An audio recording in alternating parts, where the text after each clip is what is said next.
Hello to our friends joining us via recording. Today we are starting our discussion of lesson number 2. So lesson number 2 is all about the cell, and to help us understand what cells need and what's inside of a cell, we are using our current life situation with quarantine. So I asked my friends here in class today what they've needed to make it through quarantine, and we have decided that water and food are non-negotiables. Got to have those. We were also talking about how we need our Netflix, right, to stay sane. We were mentioning air conditioning because it's Texas, right? Got to have AC. Things like medicine. That's excellent. So lots of different things. Some of us said tissues. Toilet paper didn't make our list. Do we not need toilet paper in quarantine? Or maybe we got creative when there was that shortage at the beginning, right? We didn't need toilet paper anymore.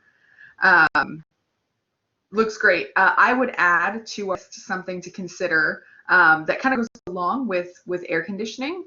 The fact that we probably wanted to have walls to keep that AC in, right? Or windows that we could keep closed. Otherwise, the AC can run all the time and we lose all of that cool air. So we might want to have, some kind of enclosed space. Although that also applies to anyone who's trying to escape children, right? You want to have like walls and a door that you can close to be alone every now and again. You also maybe want to have some walls or have something that frames in from the outside. I like that we talked about wanting things like FaceTime or Skype to get in touch with people, because it is really isolating, right? To be stuck at home all the time. So I like those were things that we said we needed to have as well. Somebody texted in vodka.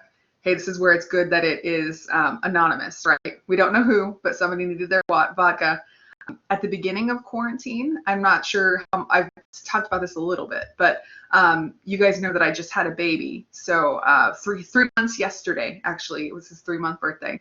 So at the beginning of quarantine, there was no alcohol to be had since I was pregnant. So it's been nice to be able to have some wine again. That has been nice for me. So for my friend with the vodka, I can relate, albeit with wine, very fruity wine, because I'm not a big alcohol person. All right, so we got I think we hit most of the big ones. Yep, sanitizer on there, right? Yep, need that hand sanitizer now. Books, Jesus, a planner, some money, absolutely. So the big things though that we said we need water and food. We need Netflix, right? Can't survive without Netflix. But water and food, air conditioning. I saw it over here. Things like electricity. Here's what I want us to do, and I'm going to switch screens here. I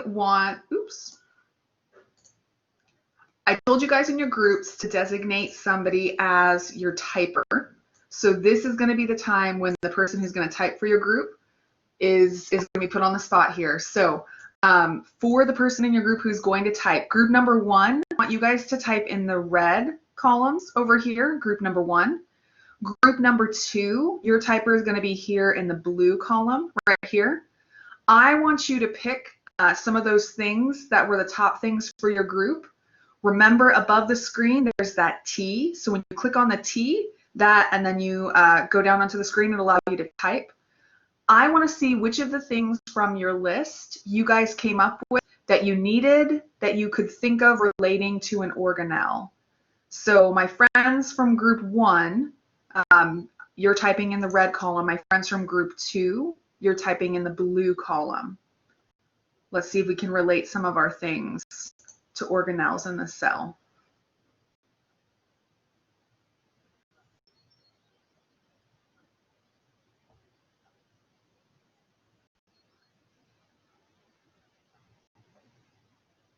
Okay, perfect. I was getting nervous that group 1 hadn't picked somebody. So we're starting to see some text come in here.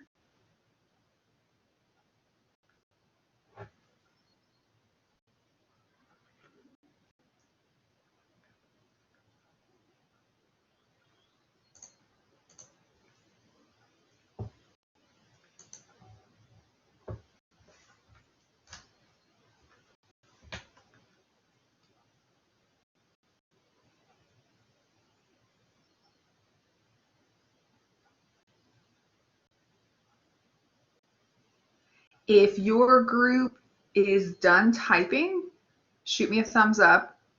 If we're still typing, I will wait.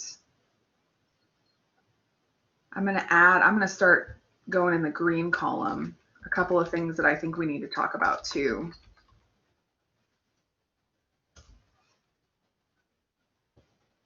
Let's see what else we hit here.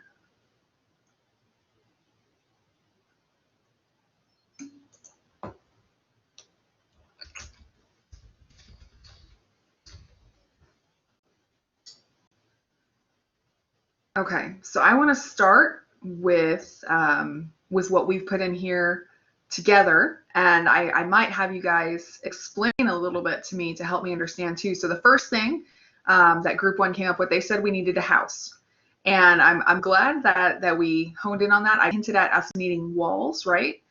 So when we think about a cell, think about it kind of like your house or your apartment or whatever you're stuck inside of. So having a contained space, what contains the outside of the cell is that cell membrane. Every cell has to have a membrane. If something happens to that membrane, the cell will die. So having a house, having those four walls around you, or the walls that frame in a room, for example, all of those are absolutely a representation for us of the cell's membrane. So one of the things a cell definitely has to have is that membrane, absolutely.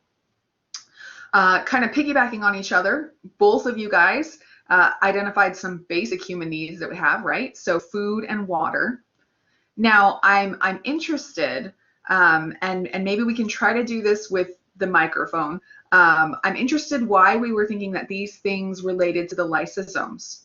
Can you explain that relationship for me?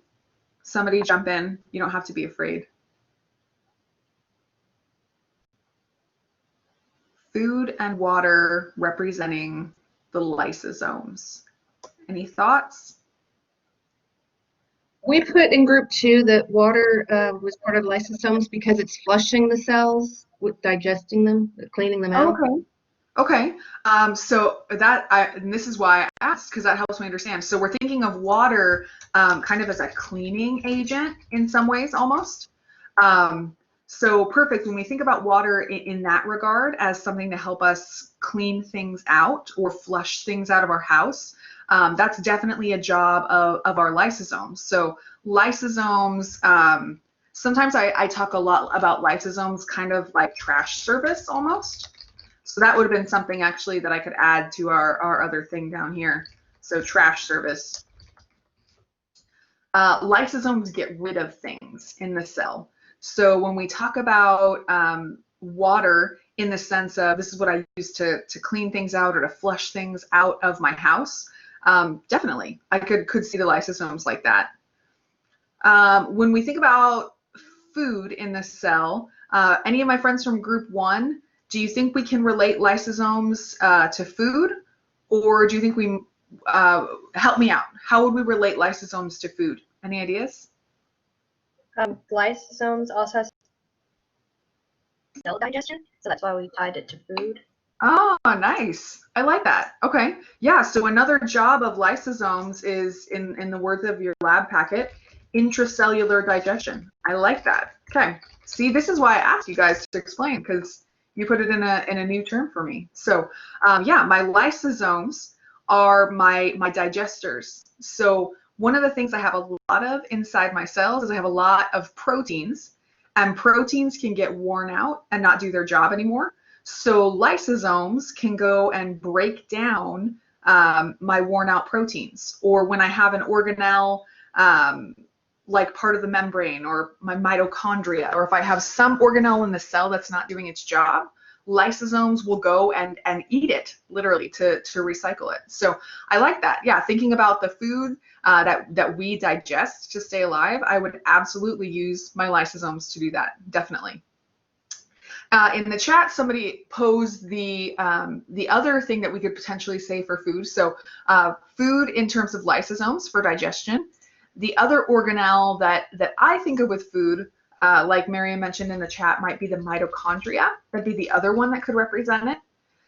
When we talk about mitochondria, help me out in the chat here. What do mitochondria do? What's their job? The job of mitochondria.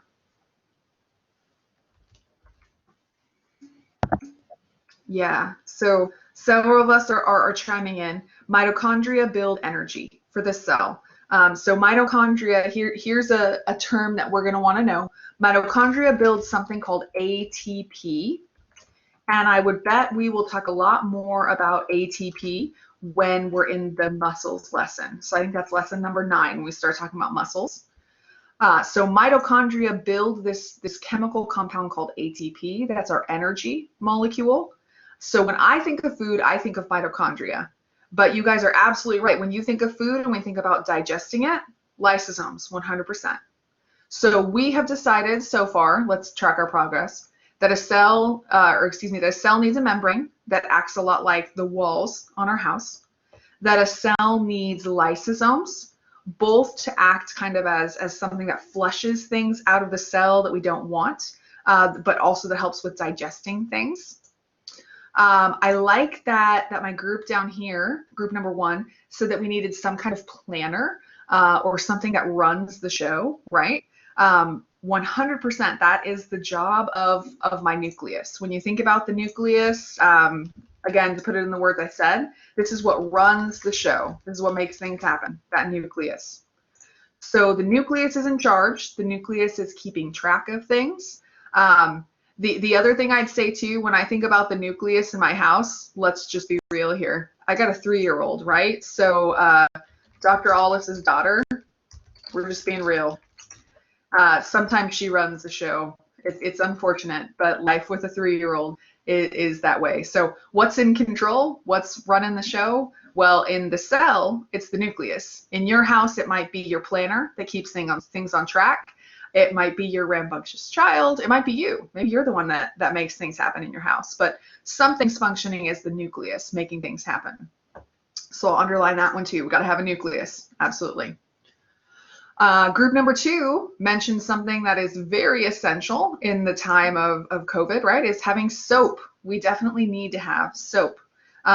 When we talk about soap, that's going to help us wash off germs. It's going to help detoxify things. Those are some of the functions, absolutely, that we would say the Smoothie R helps us with. So one of the big things that the Smoothie R does is it detoxifies things. We'll just be short and sweet. Detoxifies things. Big one being alcohol, but also some other stuff inside the cell. So the soap we could consider like Smoothie R, or the other thing I might consider like soap as well is I would say that would be another thing that maybe the lysosomes help with, right? Although actually here, let's be more specific. Lysosomes do digestion. Does anyone happen to remember there's a type of organelle in the cell? Here's my tip for you. It uses hydrogen peroxide. It is used to neutralize free radicals or to break down chemicals that are really harmful for you. Does anyone remember which organelle? Literally, that's what it says. It neutralizes free radicals. So the lysosome recycles things or digests things. Move things. Can we think of anything that has a name that sounds like hydrogen peroxide? Have we heard of this organelle? Maybe it's just in the lab packet, actually. Let me help you out. Peroxisomes. Has anyone heard of peroxisomes? You'll have to know them for lab. Maybe I didn't put them in the lecture packet for us. So peroxisomes are kind of like the bigger, meaner brother of lysosomes. Their job is to really keep you safe. So free radicals are a type of chemical that when it's inside your cell will sometimes go after your DNA and cause your DNA to get broken down. So we have peroxisomes, which are little organelles inside the cell that grab those free radicals and make sure that your DNA doesn't get damaged. So the other thing that I would say that soap might be like are these guys called peroxisomes. And again, they might not be in the lecture packet, but they are in the lab packet. I know they're in there. And in the lab packet, I'm pretty sure the literal terminology of them is neutralizes what they do, neutralizes free radicals. So there's a freebie for lab for us. The function of peroxisomes neutralizes free radicals, things that go through and destroy your DNA. All right, and then down here, the last thing that group 2 told me that we need to have are vitamins. Someone from group 2, help me out. Vitamins related to the smooth ER. What are some of the other functions of the smooth ER that make them like vitamins? Help me out.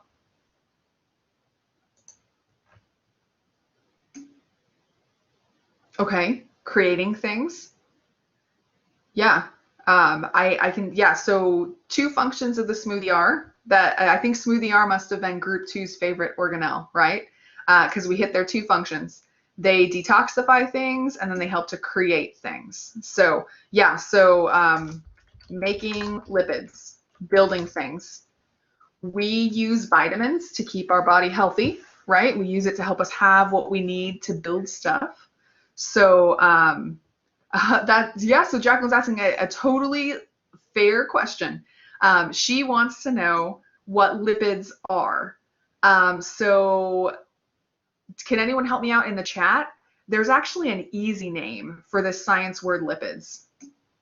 Yeah, Gloria got it. The easy word for lipids is fats. So that's a totally fair question, what lipids are. Lipids are my fancy anatomy word. Here, we'll put it on there. Lipids equals fats. You will find for a lot of this semester that there is the anatomy word for something, and then there's, like, I call it the normal person word for something. So the normal person word for lipids is fats. What a lipid actually is the science word for a fat. So the Smoothie R helps to make fats or make those lipids. It also helps to detoxify things for us. So a couple of different functions that the Smoothie R does, and group 2 loves the Smoothie R, so they're going to be our resident experts about that, right? Oh yeah, so mentioning too, another reason here with the vitamins why it's helpful is that people aren't doing their normal movements. Yeah, for sure. We're all kind of stuck at home, right? Wishing that the gyms were closed, wishing that it wasn't terribly hot outside to be able to do something outside. So absolutely. Okay, so I've added a couple other things over here that I want us to relate to a cell. One of the things that I think was implicit in this kind of stuff that we needed, we all kind of assumed that we had electricity. If we were to try to think about what organelle in a cell would help us with building the cell's electricity, if you will, or the cell's energy, what organelle might we say represents electricity? What makes my energy?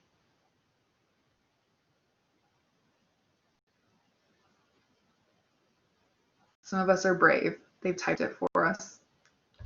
The correct answer is mitochondria. That is your energy builder, mitochondria.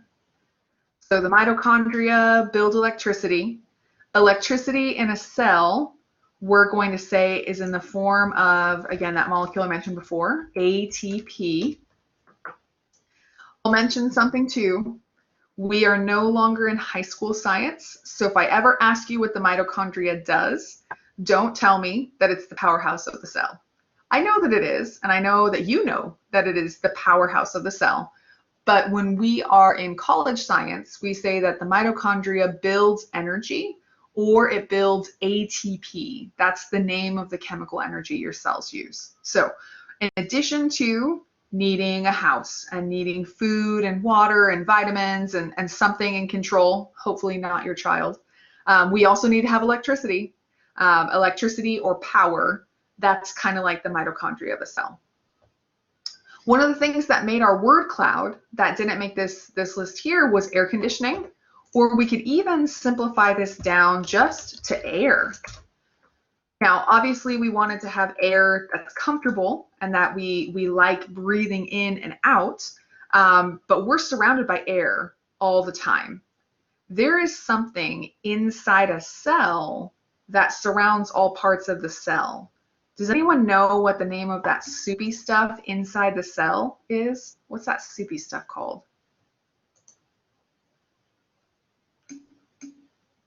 Yeah, okay, so let's have a chat here.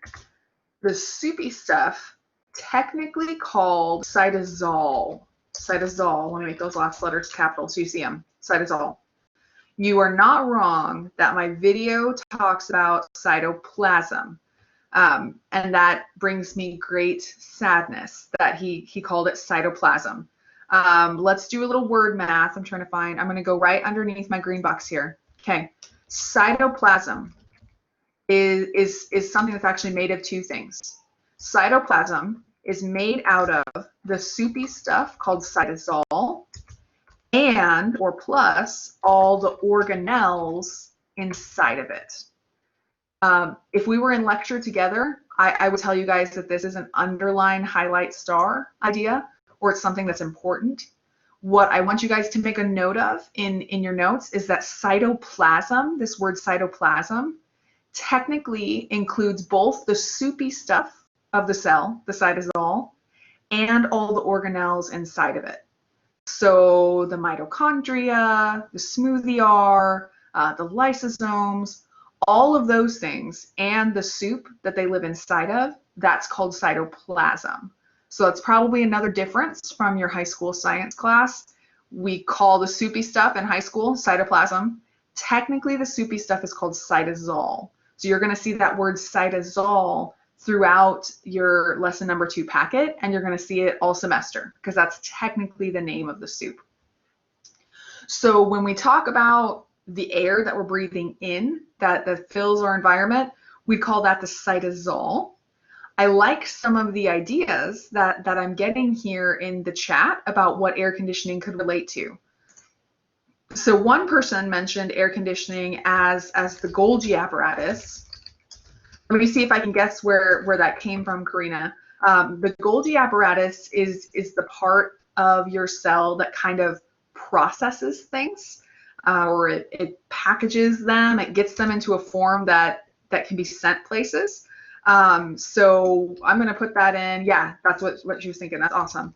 So I'm going to put the word process there. I know it's going off the screen here, but the Golgi apparatus processes things. So you build a protein, you got to get it folded right to go somewhere else in the cell. Your Golgi apparatus can help you out with that. So that's an excellent correlation for what could be the air conditioning. I also love the correlation too, though, to things like, let me get my typing up higher, cilia or flagella. I love that because both of those are my structures that do movement. Absolutely. So when we talk about the air, we're talking about a cell's cytosol. When we talk about what moves that air, maybe talking about the cilia or the flagella. When we talk about what makes that air cold, we might be talking about the Golgi apparatus. I love it. So 3 organelles going into air conditioning, which kind of makes sense with how much money I spend on air conditioning, right?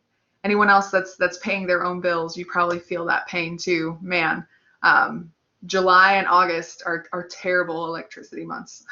At least over here they are. All right, last thing I'll mention, and we kind of talked about it a little bit because I put it over on the left. When we talk about the trash service or what's getting rid of stuff in our cell, we already said that the trash service of the cell, what's going to break stuff down in my cell is the lysosome. Quick fun story, and then I got to stop telling fun stories, right? We got to learn here. But I used to do this activity where I would do popcorn around the classroom and then ask groups one by one to tell me like their most important thing. I had one semester where when I had a group that I asked them, they said that they wanted trash service, right? And so instead of trash service though, they said, well, let's just have an incinerator. Like, let's just burn all of our trash. Now, remember that the context of this question is we're all locked in a classroom together. What do we need to survive in our classroom? And they're like literally saying we need an incinerator. It's like, okay then. I don't know if I want to stay in a classroom all semester with people that need an incinerator, but maybe that's just me. So some kind of trash service, or in the case of my pyro class, they wanted an incinerator. So I guess to each their own, right? So big idea with this activity. A lot of the kinds of things that we needed to survive quarantine are things that a cell needs to survive every day. Things like a membrane, things like lysosomes or a smoothie are, as you're studying the functions of the organelles, try to relate it back to your everyday life. How could I relate this to things that I need right now, or things that make life work? That will help you to keep in mind what each of their functions are. And there's a really great video by a guy, his channel is called Crash Course Biology. You're going to see a lot of his videos pop up in our online lessons. So he has a great video that goes through and talks about each of these organelles to give you a little bit more detail about them as well. But the one thing that I mentioned that I don't like about his video is he uses the word cytoplasm to talk about the soup called cytosol and all the stuff that's inside of it. So keep in mind the soupy stuff in our class, we call it cytosol. You'll hear it in the video called cytoplasm. It's almost the same thing, but not quite, because the cytoplasm also includes those organelles. All right, so in this particular lesson, in the first half of lesson number 1, or the first quarter of lesson number 1, we're focusing a lot on the 3 types of fluids that are in the body, the 3 main types. There are more than just 3 types of fluids in the body, and I'll mention for you what some of those other ones are. But when we're talking about the types of fluids in the body, the main ones are what's called intracellular fluid, plasma, and interstitial fluid. Now, for my friends who've had a chance to do a little bit of work on this learning activity here, when we talk about intracellular fluid, can you give me an idea? What does intracellular mean? Do we know what that word means yet? Intracellular. Yeah, so a couple of us are breaking it down in the chat for us here. So intracellular, and I'll encourage you to do this all throughout our class together. Try to break up those big words. The beginning part, intra, at it means inside. Intra means inside. Cellular is pretty obvious, right? Cellular means we're inside a cell. So intracellular fluid, that's the first kind of fluid that we have in the body. We just outlined on the previous slide what the name of intracellular fluid is. What did we say the technical name for just that fluid stuff was? What's the name of the fluid? Draw myself a little arrow here. Yeah, so when we just talk about the fluid by itself is called cytosol. When I add in those organelles, remember, so cytosol plus organelles, all those things we were talking about on the last slide, that is cytoplasm. So inside a cell, we do have cytoplasm. That cytoplasm means I've got soup and I've got the stuff inside of it that does jobs. So you will see a few times in the notes, but mostly in the notes, we're going to call intracellular fluid cytosol. That's technically its name. Hey, by the way, here's another underline highlight star idea. The only intracellular fluid in your entire body is cytosol. This is the only one. Every other kind of fluid in your body is called, here, let's type it over here, an extracellular fluid. Everything in the body except for cytosol is extracellular fluid. And for my friends, again, who've worked on this activity some, what does extracellular mean? Extra. What does that part mean? Yeah, extra means we're on the outside. Outside. So only one intracellular fluid in the entire body, and its name is cytosol. Any other kind of fluid that I talked to you about is always an extracellular fluid. And extracellular fluids are all on the outside of a cell. And by the way, when we talk about inside and outside the cell, the thing that decides what's inside and outside is that plasma membrane. So when we talk about intracellular fluid, that's all the stuff that's inside a cell's membrane. When we talk about any kind of extracellular fluid, it's on the outside of a cell's membrane. So one kind of extracellular fluid is what we see right here, called plasma. So plasma is the extracellular fluid, meaning it's outside the cells, the extracellular fluid that is found inside blood vessels, inside blood vessels. There are cells that live inside blood vessels. Those are what are called erythrocytes, or red blood cells, and they have cytosol inside of them. But when you look at the fluid that's on the outside of their membrane, we call that fluid plasma.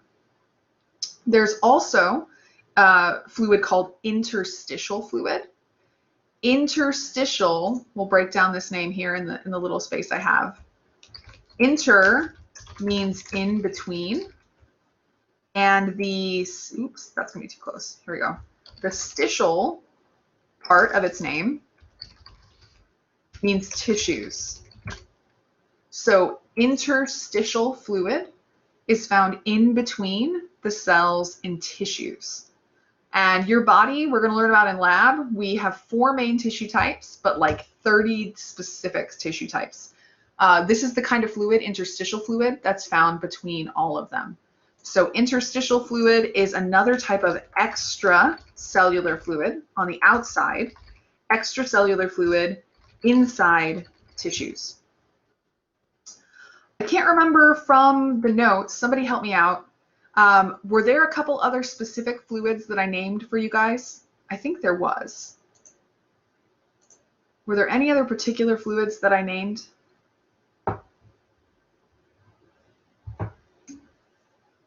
Okay, I mentioned synovial fluid. Is that the big one that I mentioned? Oops, question mark, synovial fluid. Okay, and cerebrospinal. Okay. So when I talk about synovial fluid and lymph, perfect. Okay, that sounds right. When I talk about synovial fluid, this actually relates back to lesson number 1 when we talked about the joints. Synovial fluid, remember how we said that at a synovial joint, the bones don't touch, how there's fluid in between them? So synovial fluid is found in joints, in synovial joints, spaces where there's fluid between the bones. Then we've got a kind of fluid that's called lymph. Lymph fluid is very similar to plasma, except instead of being inside a blood vessel, lymph fluid is inside what we call a lymphatic vessel. So if you are looking in an anatomy book and you see what kind of looks like blood vessels, but they're colored green, that's probably a lymphatic vessel. So we've got lymph fluid that floats around inside lymphatic vessels. And then that last kind of fluid that we mentioned in the notes was cerebrospinal fluid. We'll talk a lot about that in Unit 3. Sometimes, by the way, you'll see cerebrospinal fluid labeled CSF, cerebrospinal fluid. This is what's found around the brain and the spinal cord. Doesn't quite fit. Brain and spinal cord there. So, big idea. There are actually several others too that we have that are extracellular, but there's only one intracellular fluid in the entire body, cytosol. All the other fluids, plasma, interstitial fluid, cerebrospinal fluid, lymph, synovial fluid, all of those are extracellular. All of them are outside of a cell. And when you, question, are lymphatic vessels connected to lymph nodes? Yes, they are. So you would find the lymphatic vessels are actually kind of like the highways that go between those little hubs that are the lymph nodes.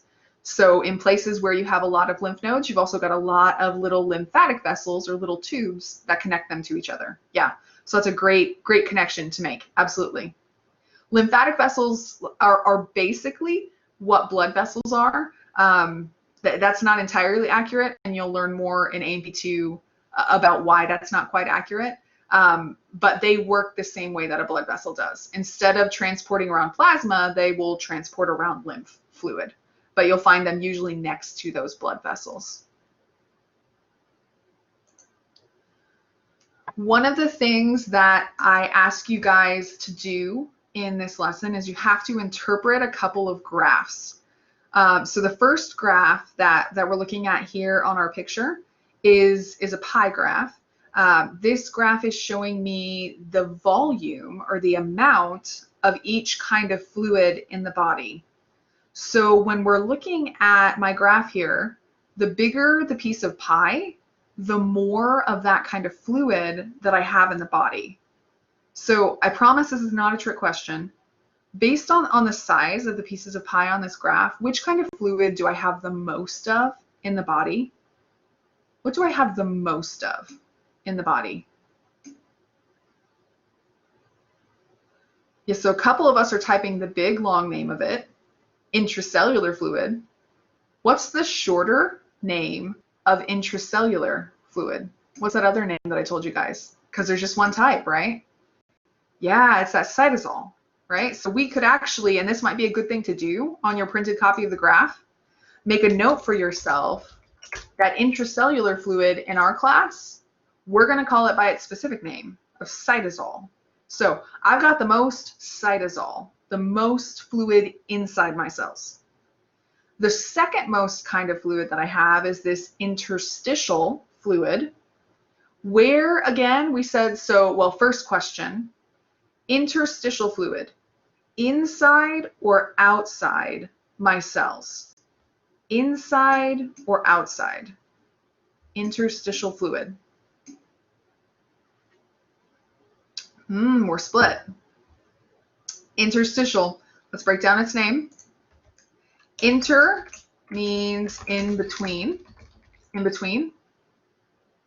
Stitial, does anyone remember what that stitial part meant? Stitial means tissues, yep. Okay, so interstitial fluid is in between tissues. Tissues are made out of cells. So interstitial fluid is in between the cells that are found in tissues. So interstitial fluid is an example of an extracellular fluid. Extracellular fluid. It is based on the size of its piece here, it is the most abundant type of extracellular fluid. Or in easier words, it's the type of fluid outside a cell that I have the most of. Most of the fluid in the body, though, is inside those cells. It's that intracellular fluid. It's cytosol. Hey, then my next piece of pie on this graph is plasma. Where did we say that plasma was found again? Where do we find plasma?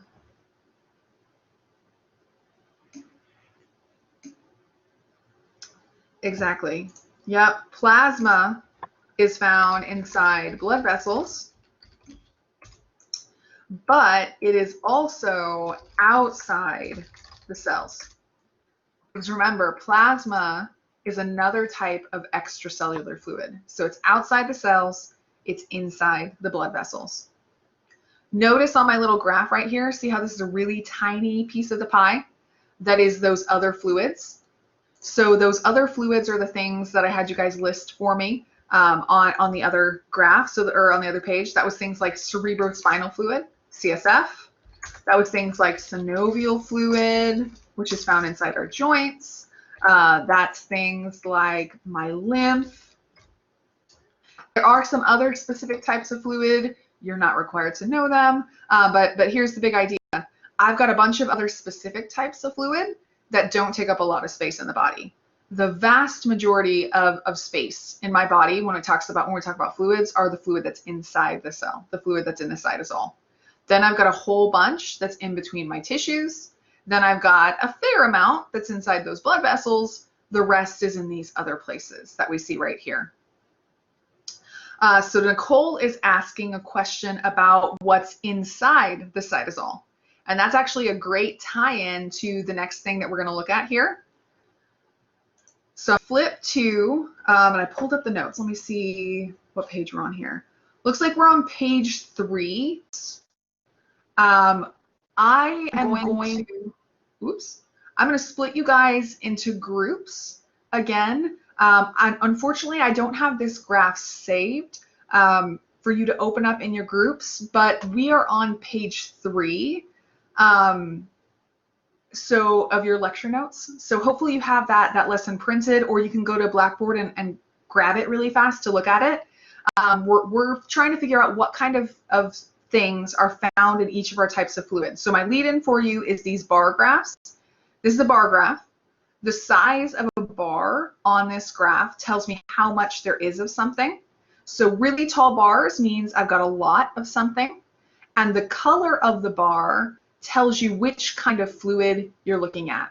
So I'm going to split us up into groups.